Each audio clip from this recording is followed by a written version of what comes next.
l'honneur, le bon sens, l'intérêt supérieur de la patrie commande à tous les Français libres de continuer le combat là où ils seront et comme ils pourront. Moi, général de Gaulle, j'entreprends ici, en Angleterre, cette tâche nationale. Bonjour à tous, il est 7h et bienvenue dans Bonjour Omerta. Ce matin, je reçois Georges Kuzmanović qui a posté cette semaine sur ses réseaux sociaux un message de colère suite à la déclaration de l'Union européenne qui souhaite reconduire et durcir les sanctions envers la Russie. Monsieur Kuzmanović, bonjour, merci d'être avec nous aujourd'hui. Bonjour, merci pour l'invitation. Alors, vous avez récemment publié un message critique sur vos réseaux sociaux à propos de la reconduction et du durcissement des sanctions européennes contre la Russie. Est-ce que vous pouvez, dans un premier temps, nous parler un peu plus de ces sanctions et nous dire ce que ça révèle un petit peu sur la capacité réelle de l'Union européenne à défendre ses propres intérêts stratégiques? Alors, à chaud, j'ai fait cette réaction dont vous parlez et depuis, j'ai publié un long article d'analyse sur notre média Fréquence Populaire, sur le portail de Fréquence Populaire, plus détaillé pour ne pas rester dans l'émotion. Donc on parle de cette décision de la Commission européenne qui doit encore être validée bientôt, le jeudi et vendredi prochain, 18 et 19 décembre lors du Conseil européen, qui permet de geler indéfiniment les avoirs russes qui sont gelés depuis le début du conflit dans les chambres de compensation européennes, en particulier Euroclear. Donc on parle ici de 193 milliards d'euros d'avoirs russes, 180 milliards de la Banque centrale de Russie et 13 milliards des grandes entreprises russes. Alors le problème, c'est que, cette décision est à mon sens, d'abord complètement illégale en termes de droit international, mais surtout suicidaire pour la zone euro, et pas tellement pour la Russie. C'est pour ça que c'est assez incompréhensible. Et d'ailleurs, ce n'est même pas moi qui le dis, c'est le Financial Times, qu'on peut difficilement accuser d'être pro-Kremlin, et qui depuis mars 2022 dans lesquels on écrit régulièrement que toute saisie des avoirs russes serait un dévastateur pour le système financier international. Alors, pourquoi c'est pas un problème pour la Russie? Eh bien parce que, et comme le dit l'Union européenne elle-même, il y a à peu près 216 milliards d'avoirs européens qui sont en Russie, c'est-à-dire plutôt d'entrepreneurs européens de divers pays qui ont leurs entreprises en Russie et qui peuvent demain, en rétorsion, être saisis par la Russie. Donc ça aurait un effet extrêmement bizarre pour qui veut contrer la Russie, c'est que les avoirs qui sont gelés, elle ne peut pas y avoir accès, elle ne peut pas s'en servir. Mais là, elle pourrait elle-même saisir des avoirs qui sont en Russie et immédiatement se repayer sur la bête, si je peux dire, de cette opération de l'Union européenne. C'est quand même un peu étrange, on voit mal en quoi ça gêne la Russie. Mais surtout, et c'est ce que dit Madame Christine Lagarde, présidente de la Banque centrale européenne, c'est ce que dit le FMI, c'est ce que dit Washington, et c'est ce que disent ces articles dans le Financial Times, ça n'est jamais arrivé. C'est-à-dire c'est une attaque contre ce qui fait la force de l'Occident depuis 5 siècles. C'est M. Gave qui en parle très bien d'ailleurs depuis 4 ans. C'est se tirer une rafale de mitraillette dans le pied. Pourquoi? Eh bien parce que une monnaie fonctionne par la confiance que vous mettez dedans. C'est pas de l'or justement, c'est la confiance. Et la confiance que tous les acteurs internationaux ont, qu'ils soient russes, saoudiens, japonais, africains, sud-américains, peu importe, eh bien c'est que l'Europe, c'est la Renaissance, c'est les universités, c'est les Lumières, c'est la Déclaration des droits de l'homme, c'est l'habeas corpus, c'est tout ce qui fait qu'on se dit, ce coin du monde, c'est stable, il respecte les contrats. Donc, si je mets de l'argent dans une chambre de compensation européenne, eh bien, je suis garanti de le récupérer. Et c'est même arrivé, je prends l'exemple de ce qui s'est passé durant la Deuxième Guerre mondiale, alors même que nous étions dans une guerre totale contre l'Allemagne nazie et l'Italie fasciste. Jamais les Alliés n'ont saisi les biens bancaires allemands et italiens qui étaient en Suisse, par exemple. Pour cette bonne raison qu'ils ne voulaient pas détruire le système financier international, en tout cas sa partie occidentale. Or, c'est ce que font les Européens, et c'est absolument incompréhensible. C'est prendre un risque colossal pour toute la zone euro, pour tous les pays européens, pour nous, pour vous, pour moi. Oui, justement, dans votre poste, vous dites bien que l'Union européenne va détruire elle-même la zone euro. Concrètement, quel secteur français paye aujourd'hui le prix le plus lourd de cette politique de sanctions et pourquoi ce sujet reste-t-il aussi peu abordé dans le débat public français ? Alors, les secteurs qui payent le prix le plus lourd, d'abord, le pays qui paye le prix le plus lourd, c'est l'Allemagne, puisque toute son industrie est basée sur l'énergie bon marché venant de Russie, donc en particulier le gaz naturel. Mais pour la France, ça a commencé dès 2014, parce que c'était une guerre longue, en fait, qui n'a pas commencé en 2022, qui a commencé en 2014. Et les sanctions de l'Union européenne dès ce moment-là, eh bien, ce sont les producteurs laitiers, les producteurs de fruits et légumes, les agriculteurs français qui ont pris très cher, puisque depuis, la Russie a développé une agriculture souveraine. Bon. Et que toutes les productions des autres pays d'Europe de l'Est, pays baltes, Pologne, Roumanie, Bulgarie, qui allaient naturellement vers la Russie, eh bien, se sont déversées en Europe. Et donc, ça a été la crise du lait en 2014 et toute une série de problèmes pour nos agriculteurs, encore une fois, en particulier producteurs laitiers et fruits et légumes. Ça continue dans le domaine agricole. On le voit avec la révolte agricole qui a lieu aujourd'hui, mais qui a commencé il y a 3 ans, et qui a un écho en Pologne, en Roumanie, en Hongrie, en Slovaquie, en Croatie, enfin quasiment tous les pays européens, parce que sont déversés en Europe eh bien, des produits agricoles ukrainiens. Donc c'est en soi un problème qui avant allait naturellement en Russie. Bon. Le problème est d'ordre général puisque nous n'achetons plus directement de l'énergie à la Russie, mais indirectement. Donc on achète toujours du pétrole russe, mais par exemple par le biais de l'Inde. Il est raffiné par l'Inde, donc on paye un supplément de la même chose qu'on achetait avant.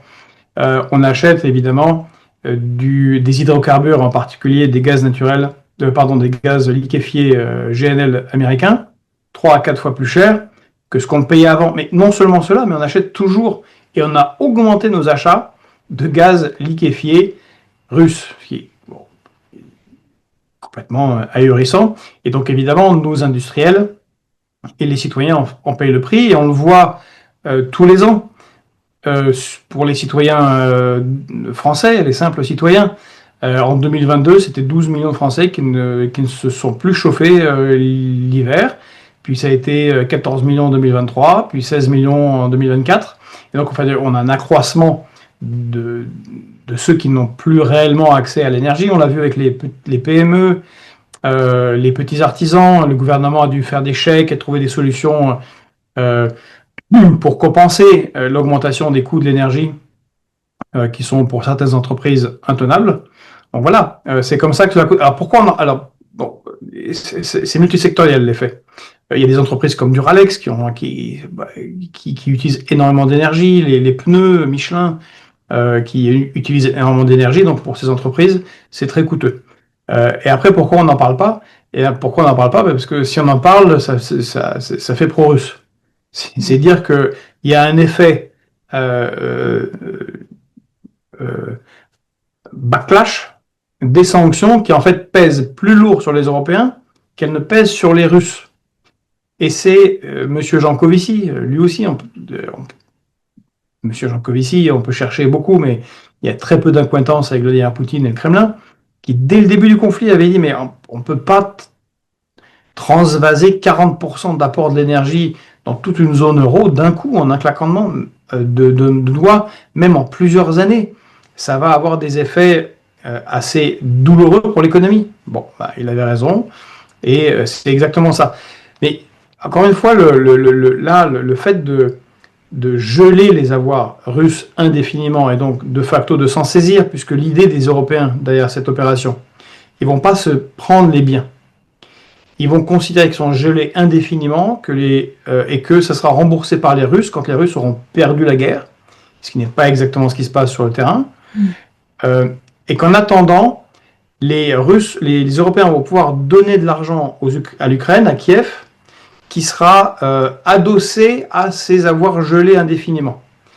L'Ukraine a besoin de 140 milliards en 2026-2027, et chaque État européen va se porter plus ou moins garant de cet emprunt adossé sur les avoirs russes. Voilà, c'est parce que les Européens actuellement n'ont pas cet argent.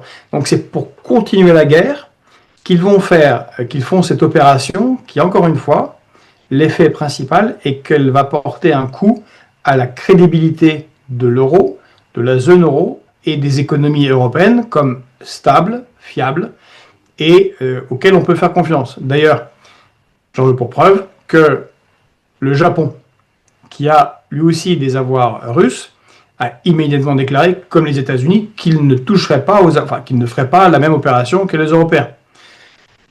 Je pense qu'ils se disent quelque part qu'ils seraient très heureux de recevoir les avoirs d'autres pays en compensation, qui seraient sortis. Je pense par exemple à l'Arabie Saoudite, qui dit depuis maintenant plus d'un an que si l'Union européenne fait cela, elle sortira ses avoirs pour les mettre ailleurs. Et c'est bien compréhensible, car comment faire confiance à un groupe de pays qui s'assied sur le fonctionnement de la finance internationale et pourrait demain saisir les avoirs saoudiens, parce que c'est pas une démocratie, l'Arabie Saoudite, comme vous le savez. Là, ils viennent de dépasser le nombre de records d'exécutions dans le monde. Bon, demain, l'Arabie Saoudite peut se dire, ça se trouve, ils vont trouver que c'est pas bien, et ils vont saisir nos biens. Donc et qui va investir demain? Qui va acheter la dette européenne? C'est complètement insensé, en fait. Les sanctions contre la Russie sont quand même toujours présentées par Bruxelles comme efficaces. Or, les dernières données économiques et énergétiques semblent montrer l'inverse. Est-ce qu'on assiste aujourd'hui à un déni politique au sommet de l'Union européenne? Oui, les propos que tiennent les dirigeants européens, en particulier Emmanuel Macron, M. Merz, le chancelier allemand, Starmer, qui le Brexit, mais il est dans l'affaire, von der Leyen, Mme Kaja Kallas, sont à destination du public européen. La réalité, c'est que l'économie russe est devenue tellement souveraine dans certains domaines où elle ne l'était pas, qu'elle vient de signer des contrats avec l'Inde, l'Inde achetant des avions de ligne russes, alors qu'elle ne le faisait pas avant. Donc pendant ces 3 ans et demi de conflit, la Russie a réussi à développer une industrie aéronautique aux normes internationales. Bon, il y a quand même un petit problème. Régulièrement sur Fréquence Populaire, on fait intervenir Jacques Sapir, qui est un de nos grands économistes, connaisseurs de l'économie russe. Il a entre autres récemment décortiqué le budget fédéral de la Russie et il a montré que la guerre actuelle en Ukraine coûte, contrairement à ce qu'on dit régulièrement sur nos médias, entre 6,6 et 6,8% du PIB de la Russie, ce qui est équivalent à ce que nous dépensions au moment de la guerre d'Algérie ou les Américains au moment de la guerre du Vietnam. Et qu'il faudrait dépasser les 9,8% de PIB pour que ça commence à atteindre l'économie russe. Ce n'est pas du tout la réalité. En fait, l'économie russe se porte très bien, c'est le FMI qui le dit. Elle est devenue 4e économie mondiale à parité de pouvoir d'achat. Et donc, on a des dirigeants européens qui, je ne crois pas, se bercent d'illusions. Je ne pense pas qu'ils soient stupides, mais ont une propagande envers leurs concitoyens, les Européens, pour les convaincre que ce qu'ils font est formidable, et pour détourner l'attention des problèmes réels que sont, prenons la France, le fait qu'on a une instabilité politique grave, qu'on n'arrive pas à faire de budget, qu'on a une crise de la dette, qu'on a une dette pléthorique, qu'on a une balance commerciale qui ne fait négative, qui ne fait que s'accroître, et qu'on est au bord d'une éventuelle crise financière dans toute la zone euro, où on a déjà la Grande-Bretagne et l'Allemagne qui sont en récession. Bon, voilà, ça permet de camoufler cette situation qui est grave. Comme vous l'avez dit aussi précédemment, il y a des pays européens qui commencent discrètement à plaider pour des aménagements ou des exemptions aux sanctions contre la Russie. La France, elle, reste très alignée sur la ligne de Bruxelles. Jusqu'où peut-on accepter une politique européenne qui fragilise notre économie, notre industrie et notre diplomatie sans finalement jamais consulter l'avis des citoyens français ? Bon, ça fait longtemps que les citoyens ne sont plus consultés sur ces questions-là. Les différents référendums européens ont toujours été rejetés par les différents peuples d'Europe, donc c'est pas demain qu'on aura un référendum sur ces questions-là. On va voir comment va se passer ce Conseil européen. C'est un peu compliqué parce qu'il y a une vraie fronde entre... il ne faut pas oublier qu'en même temps, le 20 décembre, sera signé le Mercosur par la Commission européenne en Amérique latine. La Pologne est contre, la Hongrie, la Slovaquie, la Tchéquie maintenant sont contre la manière dont sont menées les affaires. L'Italie de Mme Meloni a passé des accords avec la Russie pour recevoir une partie du gaz qui vient par South Stream et a limité ses envois d'armes à l'Ukraine en 2025. L'Espagne en a envoyé rien du tout en 2025, aucune arme à l'Ukraine. Donc c'est tendu. Et je crois que pour l'autre partie, et spécifiquement chez nous, Emmanuel Macron, eh bien on a affaire à des néoconservateurs européens liés aux néoconservateurs américains qui eux-mêmes sont en conflit toujours en ce moment à Washington avec la nouvelle administration Trump. Et qu'il y a une sorte d'espoir double. Un, que cette carabistouille avec les avoirs russes va permettre à l'Ukraine de tenir encore un an et que dans cette année, d'une manière un peu miraculeuse, l'économie russe va s'affaiblir ou l'armée russe va avoir enfin un revers sur le front. Et l'espoir en même temps que bientôt, ce sont les midterms aux États-Unis et que comme là-bas il y a un affrontement entre les néoconservateurs à l'ancienne et la nouvelle administration Trump, peut-être que les néoconservateurs vont gagner. On sait qu'ils sont majoritaires actuellement au Congrès et au Sénat américain. Et puis l'espoir, c'est Trump, c'est plus que 3 ans. Alors tenons bon. Je pense qu'ils sont dans cette ligne-là. L'autre aspect, c'est que l'Ukraine sert de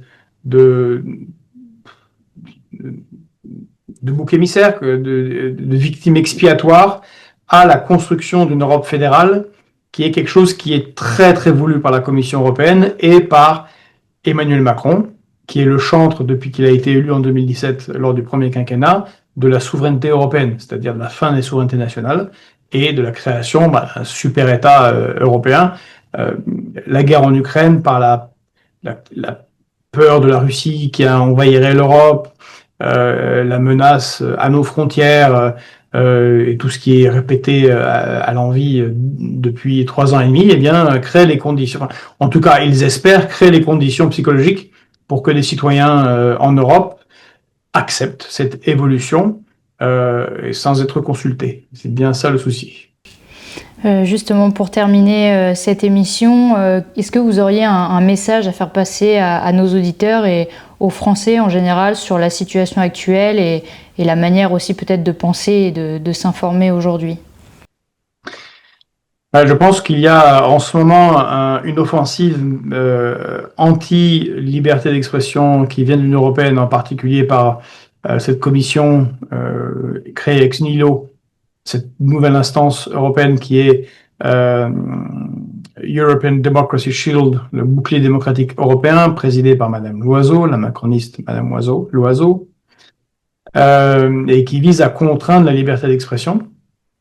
Donc je pense que les citoyens qui nous écoutent, eh bien, doivent continuer à s'abonner à Omerta, à Fréquence Populaire, à Élucide, à des médias alternatifs de gauche, de droite, peu importe. On a des outils technologiques qu'on n'avait pas avant. Il y a des VPN, il y a des systèmes de traduction. Moi, j'invite toujours les gens à aller lire la presse de New Delhi, aller lire ce qui se dit à Singapour, au Brésil, au Japon. En fait, on y arrive avec des systèmes de traduction et vous verrez que le monde nous regarde d'une manière assez étonnée, en fait, et que il y a d'autres manières de voir le monde. Donc voilà, abonnez-vous à ces différents médias, soutenez-nous de la manière que vous pouvez, ne serait-ce qu'en s'abonnant. Je pense que c'est une bonne chose. Et je crois que j'ai loupé une partie de votre question. Non, c'était vraiment le message à faire passer sur ce qui peut advenir. Et puis, je trouve qu'effectivement, l'information par laquelle on passe joue aussi un rôle dans les mentalités notamment des citoyens, mais même de manière générale pour aider à comprendre aussi tout ce qui se passe, parce qu'il se passe beaucoup de choses de manière internationale, économique, géopolitique. Voilà. Et voilà que ça m'est revenu à l'esprit. Nous commémorons, plutôt que nous fêtons, nous commémorons 1 an du passage du cyclone Chido à Mayotte, et pas grand-chose a été fait. Nos territoires de Nouvelle-Calédonie, nos compatriotes de